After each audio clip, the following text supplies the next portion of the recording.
I the a-hole for kicking my dad and his wife out of my house after they said they wanted to name their unborn twins after my deceased siblings? Some background. My 27 female younger brother, sister, and mom passed away in an accident 8 years ago.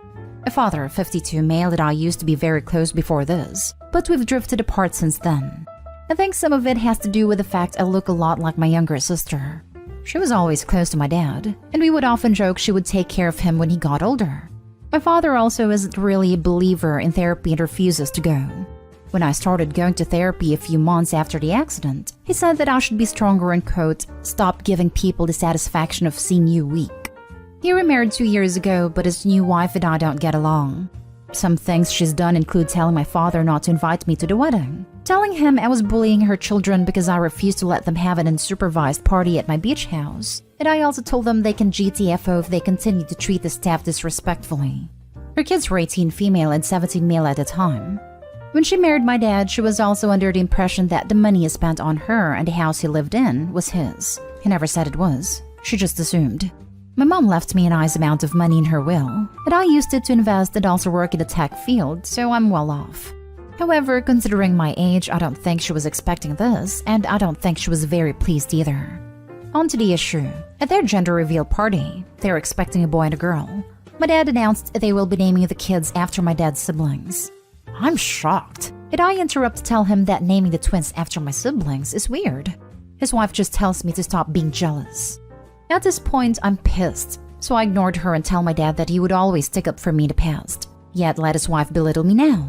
How hurt I was he didn't invite me to his wedding, how he never once said he was proud of me or even a thank you or a love you after I bought his house for him, and basically said that if my siblings were here, they'd be disappointed in him, and ashamed to call him dad since he's been a pretty crappy one so far.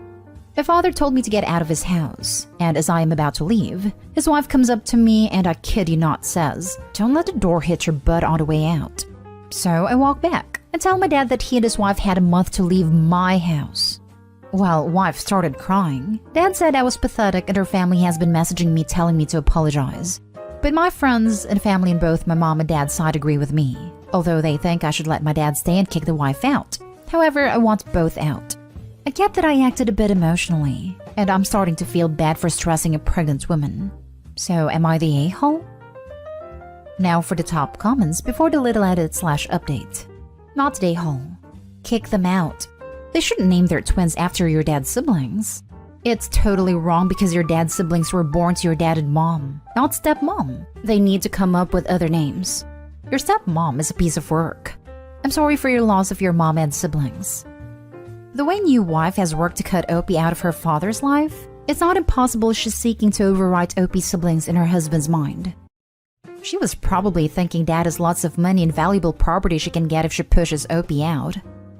Ding ding ding! This happened to me and my brother when my dad went off the deep end during his midlife crisis. Like Opie, joke was on her because she never would have gotten the house my dad lived in, as it was basically willed to me and my brother. So there was no way for trashy girlfriend to get her grubby hands on it no matter how deep of a wedge she made. She didn't even have a lot of money either, just more than she did since she refused to get a job, whereas he had a state pension, military benefits, Medicare, part-time job. I'm lucky though that my dad eventually wised up when she tried to pass her 4th pregnancy off as his. It wasn't possible because he had a vasectomy 20-ish years prior, and dumped her. She was a walking dumpster fire, and the whole relationship was a Jerry Springer Show episode. Stick to your guns. Your dad has become mental, and your stepmom is the reason. Get them out of your house and go low contact or no contact until your dad gets therapy and comes to his senses. I know you said he doesn't believe in therapy, but make it conditional if he wants a relationship with you. He's wholly dependent on Opie, for home and finances at least, so he has a stake, something to lose. It's abundantly obvious where his loyalty lies, and it's not with his daughter. And now for the update. Hi everyone. First of all, I would like to say thank you for all the condolences. I really appreciate it. To address some things, my dad wouldn't be homeless if I kicked him out. He still has a well-paying job, and the old house we used to live in before the accident which is under his name. Also, the house he currently lives in is under my name. I bought the house for him as a surprise, a way to show that I appreciate him and hoping that it might help repair our relationship. I didn't really care to go through changing the names on the house, because he believed I owed it to him since he raised me, and I just went with it to make him happy.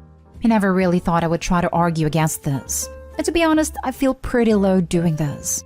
But I have been footing the bill for the house and most of his lifestyle, and I'm tired of them showing zero appreciation. I guess the names were just the straw that broke the camel's back.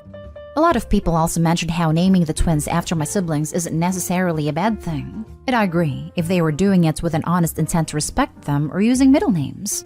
But I can tell my father's doing this because he is still grieving, which is why I was upset with him during the party.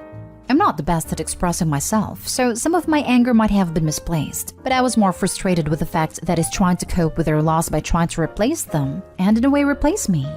Also, I'm kicking them out legally. I've given him and his wife a 30-day notice and have a lawyer. I know some of you have suggested to go no contact with him. I might after this, but I want to give him the ultimatum of therapy. Even if that doesn't repair our relationship, I'm hoping it will at least help him grieve in an appropriate way. My dad and I have agreed to talk to you this weekend without his wife present, and I will update if anything changes. If it doesn't, then I'll just update at the end of the month when they leave. Now for the next story. Am I the a-hole for not letting someone move into my bedroom which I don't use after they were outed and disowned? Context.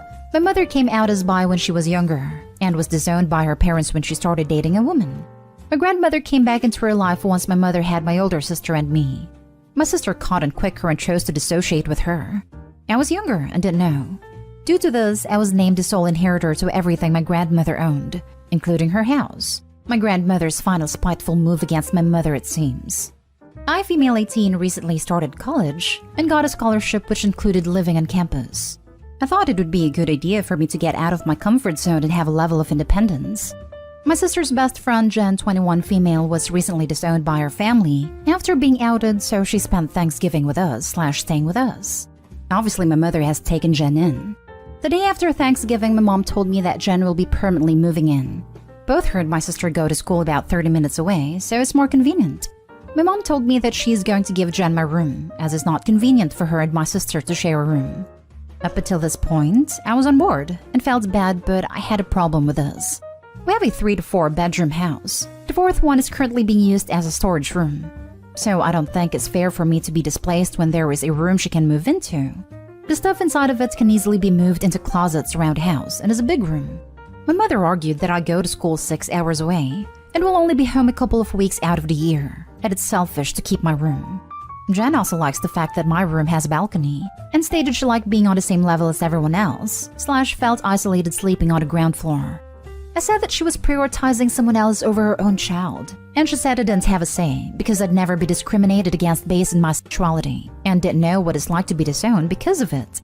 I told her I felt like she was disowning me right now, and there was a bedroom for Jen to move into, but she couldn't have my room. Next day rolls around and Jen starts thanking me for letting her move into my room and starts talking about redecorating, painting, etc. I'm confused and tell her that's not happening, and that there was a bedroom downstairs if she wanted to move in. My mom and sister both got angry, and I was getting overwhelmed and shouted, "I won't let you kick me out of my own home.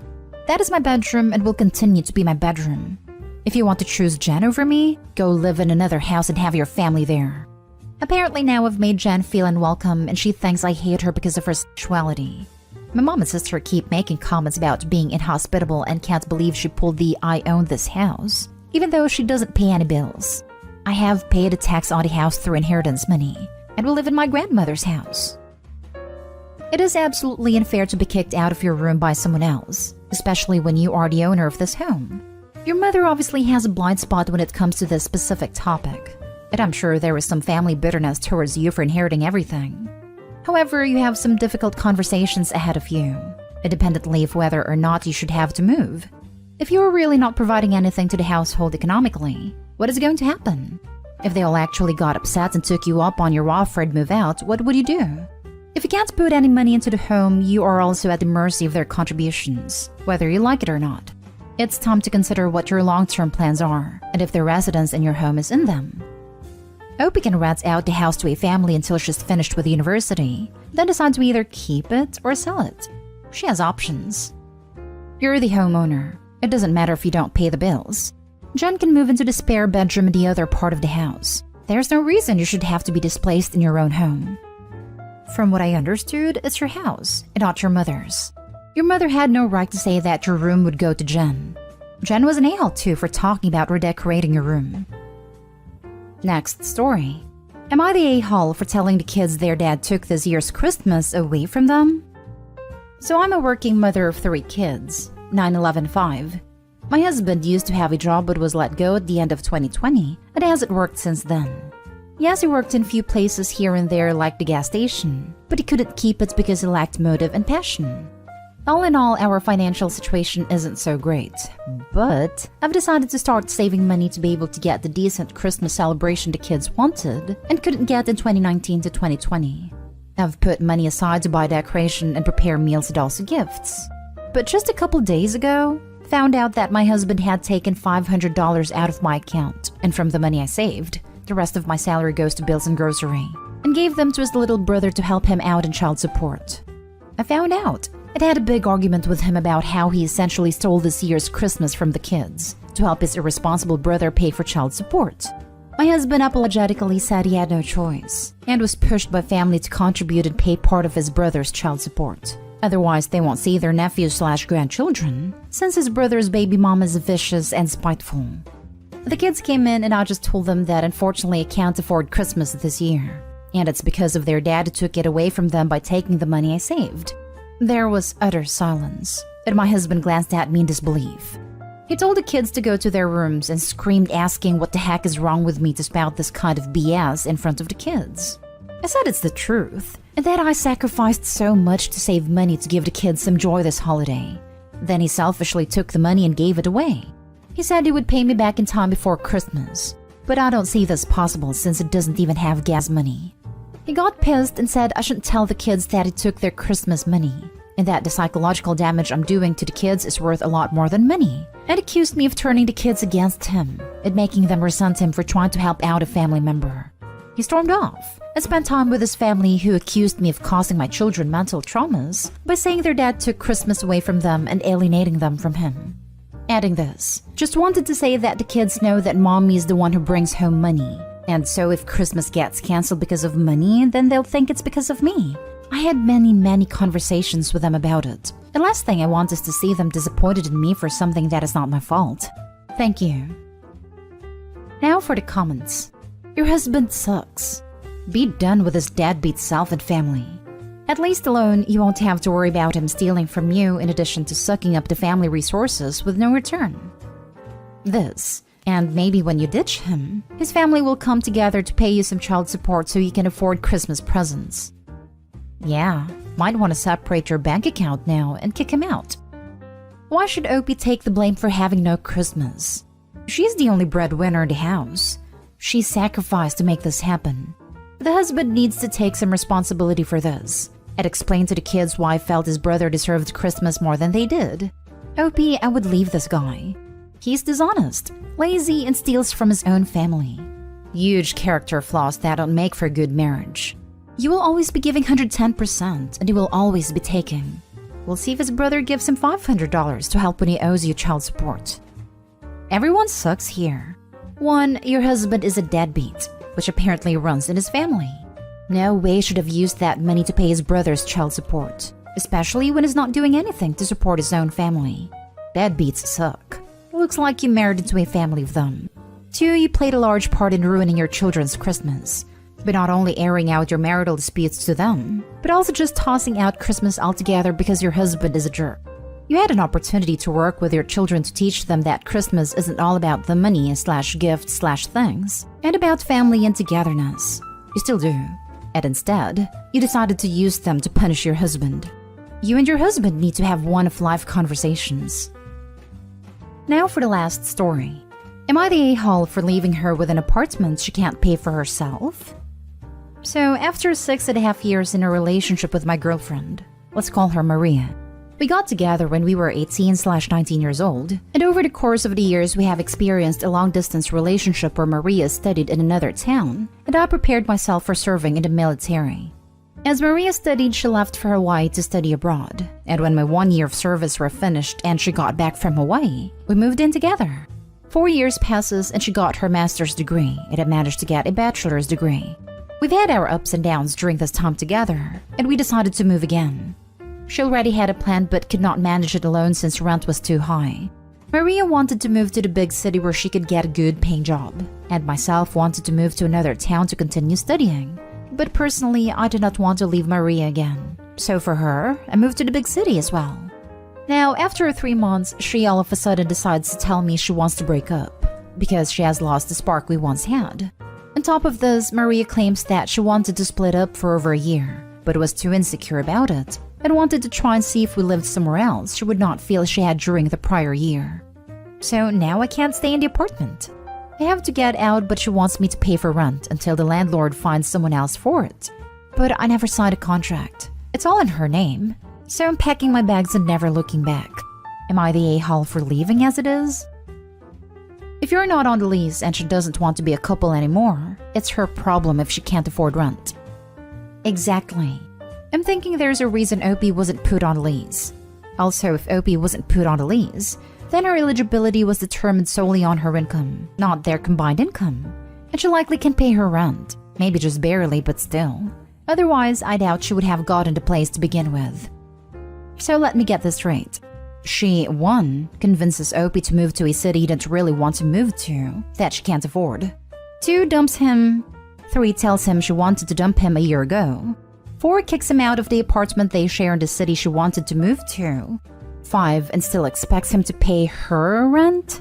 Laughing my butt off, ma'am. You do not get to drag someone across the country with you. Dump them, insult them, kick them out, and then hold your hand out for rent money? Ma'am, the audacity